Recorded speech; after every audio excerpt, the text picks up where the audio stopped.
Hi again everyone, welcome back again di Market Update. Untuk hari ini Market Update akan sangat menarik. Ini major banget ya teman-teman sekalian. Terakhir kali saya ngelakuin Market Update itu udah lumayan lama ya. Rata-rata kita ngebahas altcoins. Nah, terakhir kali kita Market Update itu situasi Binance ya, CZ against Kevin O'Leary.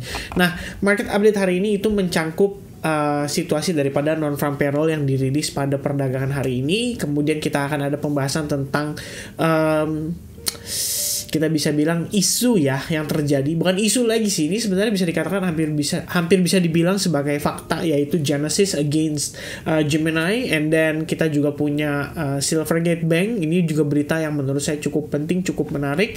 Dan juga kita punya berita terbaru ya, ini yang paling hot, yaitu Huobi.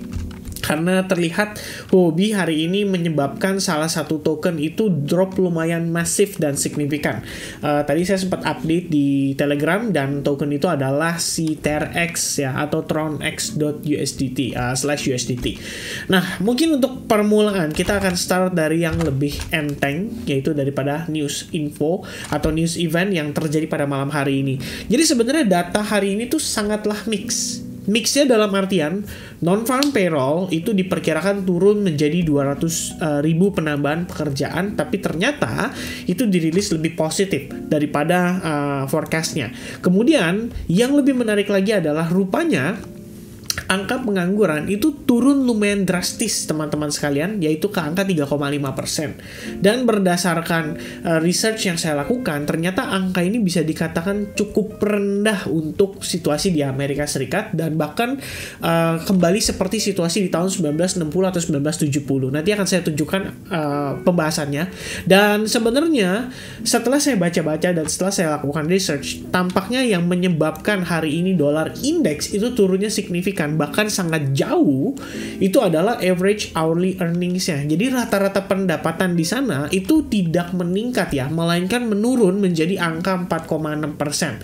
Anggapannya betul, istilahnya ada penambahan pekerjaan, istilahnya orang-orang itu semakin sedikit penganggurannya, tapi peningkatan upahnya itu juga menurun. Jadi istilahnya tidak sesuai dengan proyeksi yang diharapkan, di mana di tahun ini itu seharusnya ekspektasi sementara untuk bulan Desember itu adalah di angka 5%. Tapi ternyata berubah menjadi 4,6% yang year on year, dan yang month over month-nya itu turun jadi 0,3%. Dan ini adalah situasi yang bisa dibilang sebetulnya membuat orang-orang berpikir kembali bahwa inflasi itu masih bisa diatasi ya. Karena sebenarnya gini teman-teman, jadi kalau misalnya penambahan ketenaga kerjaan ya, ini sebenarnya nggak bagus. Bahkan ya ini sih sesuatu yang setelah saya baca dan menurut saya cukup menarik. Sebenarnya ekspektasi daripada The Federal Reserve adalah mereka lebih ingin melihat banyak pengangguran atau pengangguran meningkat. Makanya waktu di press conference atau waktu di meeting kemarin itu sempat di-mention tuh proyeksi angka pengangguran untuk tahun ini itu ada di angka sekitaran 4, sekian persen, dan sementara angka penganggurannya itu malah turun jadi 3,5%. Sebenarnya kan bagus. Berarti kita ngomongin kondisi resesi ekonomi di Amerika Serikat itu sebetulnya bisa tidak terjadi ya, karena yang ditakutkan itu kalau misalnya ngomongin resesi ekonomi adalah peningkatan pengangguran yang sangat masif, dan pada akhirnya banyak orang kesulitan pekerjaan serta menyebabkan ya bisa dibilang ekonominya perlahan-lahan itu menurun, dan ini yang bisa membuat inflasi itu ditekan.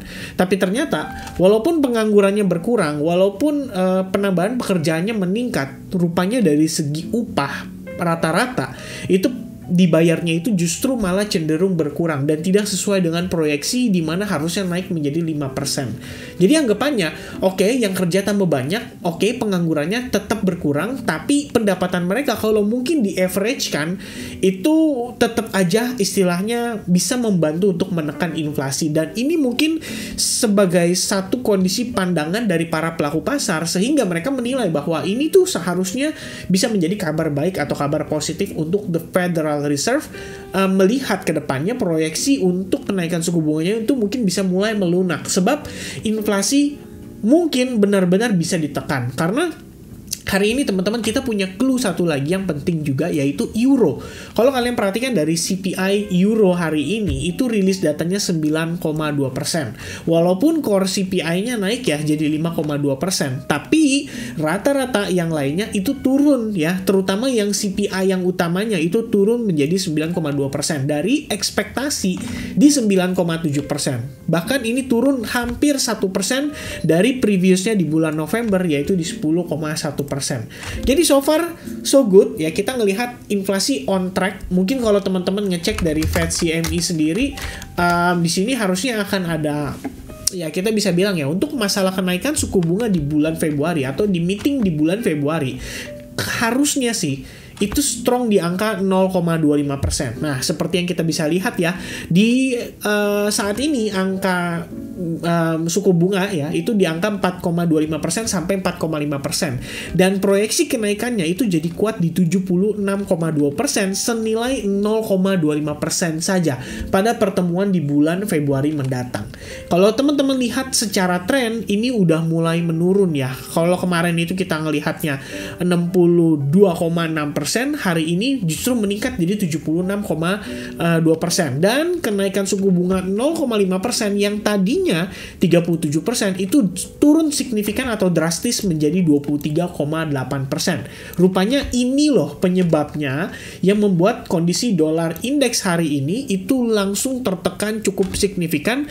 Dan sebenarnya sih kalau kita ngelihat harga Bitcoin tuh nggak naik-naik banget, tapi saya punya proyeksi yang istilahnya ya, so far ini memang on track based on beberapa analisis kita di beberapa hari lalu. Yang kita coba untuk pertimbangkan adalah ketika kita ngelihat proses koreksi ini kan bisa menjadi seperti ABC corrective pattern ya. Tapi rupanya dengan dukungan dolar indeks mungkin situasi ini bisa lebih tinggi ya probabilitasnya untuk terjadi. Karena kalau kita perhatikan dolar indeks totally crash after NFP dan average hourly earning itu dirilis datanya. Itu pertama. Kedua, Nasdaq dan S&P 500 itu rata-rata naik sampai dengan hampir 2% pada kenaikan pada malam hari ini.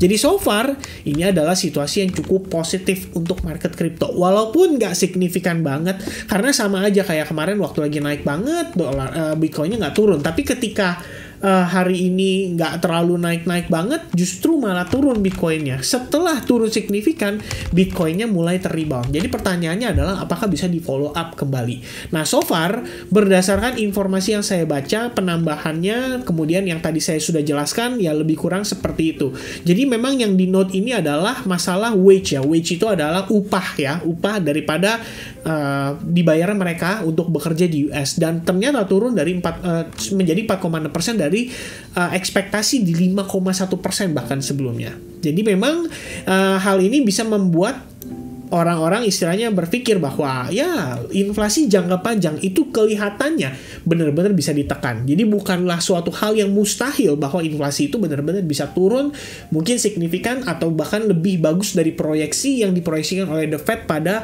pertemuan waktu lalu. Oke? Nah, itu sementara update untuk dari sisi makroekonomi yang menyebabkan market bisa dibilang terutama kripto ya mengalami reaksi yang lumayan menarik pada malam hari ini. Oke.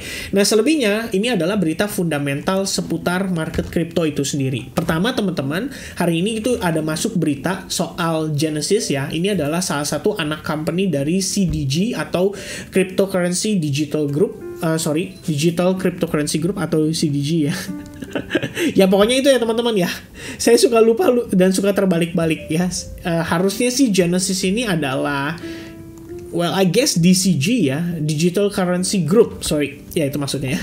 Oke, DCG ya, suka terbalik-balik, sorry teman-teman. Nah, Digital Currency Group itu punya salah satu anak perusahaan namanya Genesis, dan situasi hari ini itu mereka melay-off sekitar 30% dari karyawannya, dan diperkirakan atau dipertimbangkan bisa mengalami yang namanya kebangkrutan.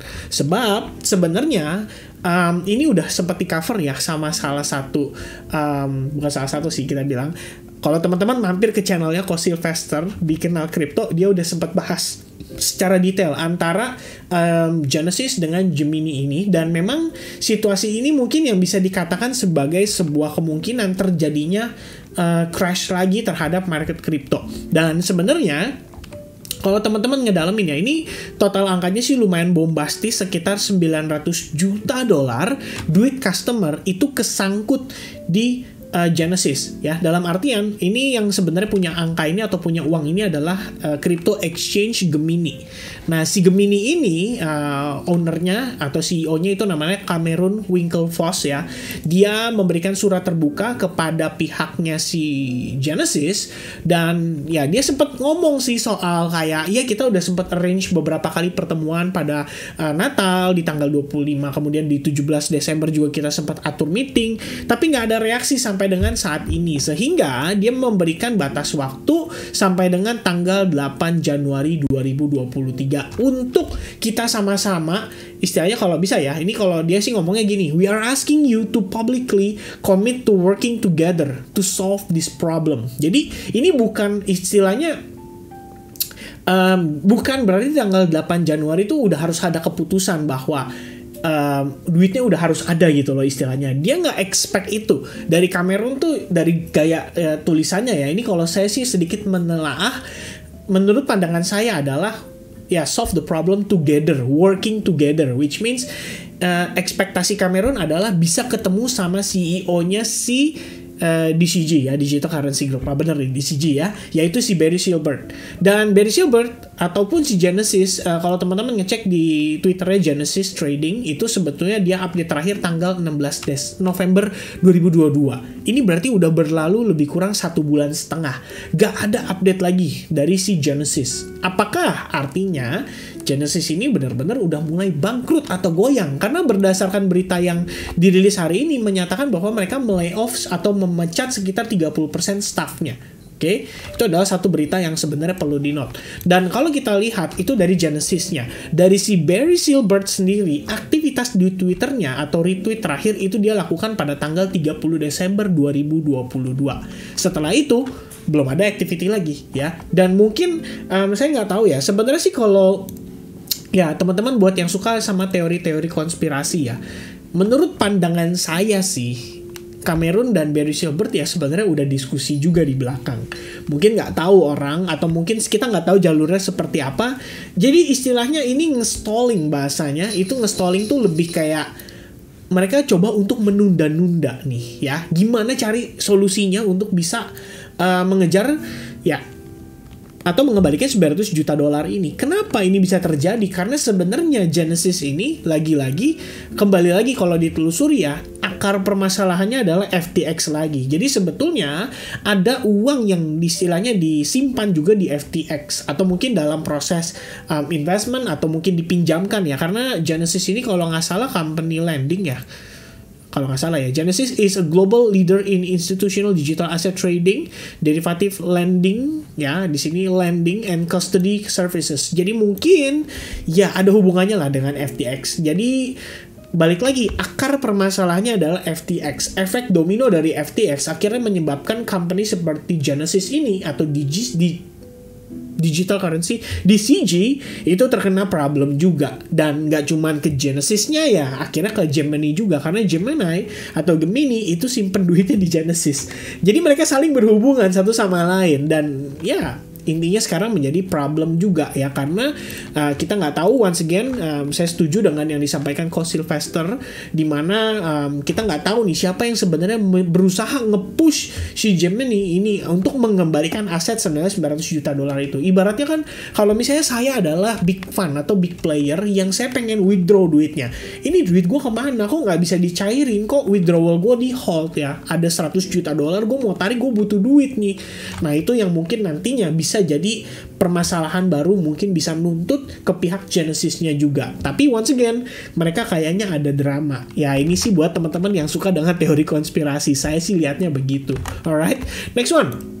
Ini juga salah satu yang lumayan important ya, berbicara soal Silvergate. Ini adalah bank di industri cryptocurrency. Sebenarnya sih saya belum tahu apakah impact-nya ini akan secara langsung directly ke market kriptonya sendiri. Tapi kalau misalkan ngelihat berdasarkan setelah rilisnya data atau berita atau artikel ini di publik, dan ternyata Bitcoin hari ini nggak super dump banget, I think ini nggak secara langsung, tapi lebih ke arah membuat kepercayaan para institution atau mungkin para hedge fund once again ya, ini minor step back karena kita ngomongin soal kepercayaan publik terhadap kripto lagi-lagi dicoreng ibaratnya. Taunya dari mana? Karena sebetulnya Silvergate ini adalah sebuah perbankan ya di California, tapi rata-rata transaksi yang mereka dealing itu adalah di cryptocurrency. Bahkan berdasarkan pernyataan artikel saya tadi lupa ya baca di mana, harusnya yang di WSJ ini atau Wall Street Journal itu sekitar 90%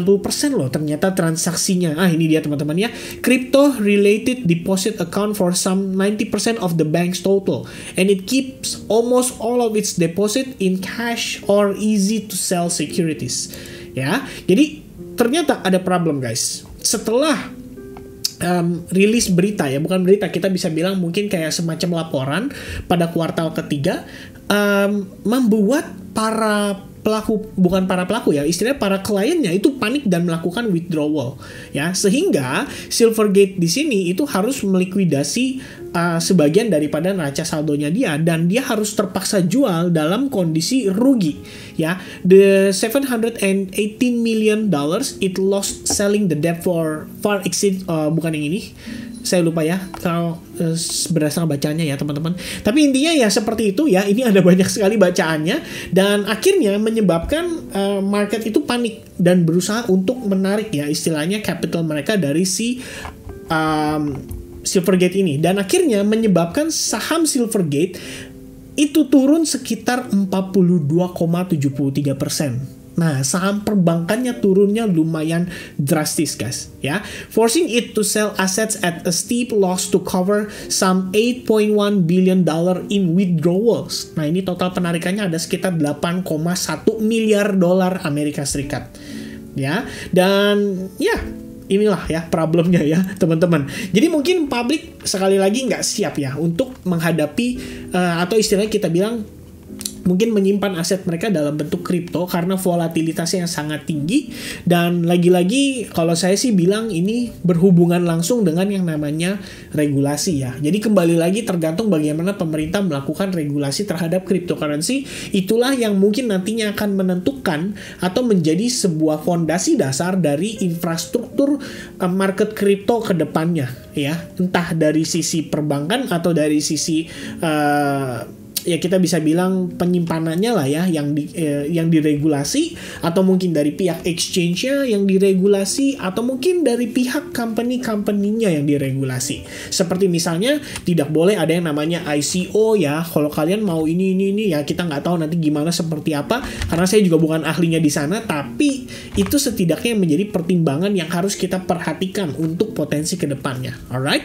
Nah, next one. Ini adalah berita yang paling terbaru, bahkan baru diupdate sekitar 1 jam yang lalu. Sebenarnya dapat informasi ini tuh udah dari siang. Salah satu member kita di Advance Group ada yang nge-share soal ini dan saya langsung notice, oke, mungkin ini juga menjadi salah satu penyebab Bitcoin hari ini drop. Dan yaitu intinya ya teman-teman, langsung ke intinya aja. Huobi hari ini itu memberikan semacam peraturan, kita bisa bilang bukan peraturan sih, kayak semacam pengumuman, tapi pada intinya adalah dia berusaha untuk mengurangi staffnya. Jadi istilahnya melakukan PHK secara tidak langsung. Dan dampak dari kondisi ini adalah, ini kalau teman-teman lihat di sini sebenarnya bacaannya ada lumayan banyak ya, tapi pada intinya yang dikhawatirkan adalah once again perusahaan-perusahaan exchange saat ini kelihatannya sudah mulai terkena dampak ya, efek lanjutan daripada si FTX waktu kasus kemarin. Dan salah satu yang terkena dampak dari Huobi case-nya ini adalah si Tron ya. Kalau teman-teman lihat nih, Sun who founded the Tron blockchain project serve an advisor to Huobi. Jadi dari sini mungkin karena istilahnya si Justin Sun ya, mungkin dia punya peranan penting di Huobi, dan akhirnya karena apa yang terjadi hari ini itu menyebabkan orang pada panik juga dan akhirnya melakukan dump terhadap koin Tron X atau TRX USDT ya. Dia sempat drop tadi siang lumayan masif, lumayan signifikan, tapi sekarang lumayan terrecovery walaupun nggak yang gimana banget ya. Mungkin ini karena balik lagi Bitcoinnya juga naik jadi ikut terkena dampak. Nah, saya pikir ini adalah sebuah kondisi yang ya mungkin bisa menjadi salah satu faktor yang kita perlu khawatirkan ya. Dan harapan saya sih, let's say worst case scenario ini memang harus terjadi, ditakdirkan harus terjadi untuk di tahun 2023 ini. Maybe it's gonna be the last ride guys. The last ride dalam arti adalah perjalanan terakhir kita untuk melihat the super crazy bear market atau crash yang mungkin bisa menyebabkan the biggest capitulation untuk market crypto pada akhirnya, sebelum akhirnya kita benar-benar memasuki winter dan ya jangka panjang, long run ya. Bangun ya. Oke teman-teman, so itu dia untuk update kita pada malam hari ini seputar market. Ada banyak sekali yang saya bisa berikan update-nya. Mudah-mudahan informasi ini bisa teman-teman terima ya, istilahnya bisa mendapatkan pandangan atau referensi juga dalam proses melakukan analisis, terutama dari sisi makroekonomi yang tadi saya sempat sampaikan, karena itu ada pandangan dari beberapa pakar juga. Dan setelah saya pelajari, setelah saya doing research, ternyata it all makes sense ya. Jadi memang harus kita perhatikan juga karena ada hubungannya dengan potensi ke depannya. Oke, saya rasa itu dulu teman-teman untuk update saya seputar market pada malam hari ini. Thank you so much for watching. I hope you guys enjoy the information dan sampai ketemu lagi di update berikutnya untuk ngebahas tentang seputar Bitcoin. Alright, God bless everyone. Thank you so much and I'll see you guys again in the next update. Cheers guys. Bye bye.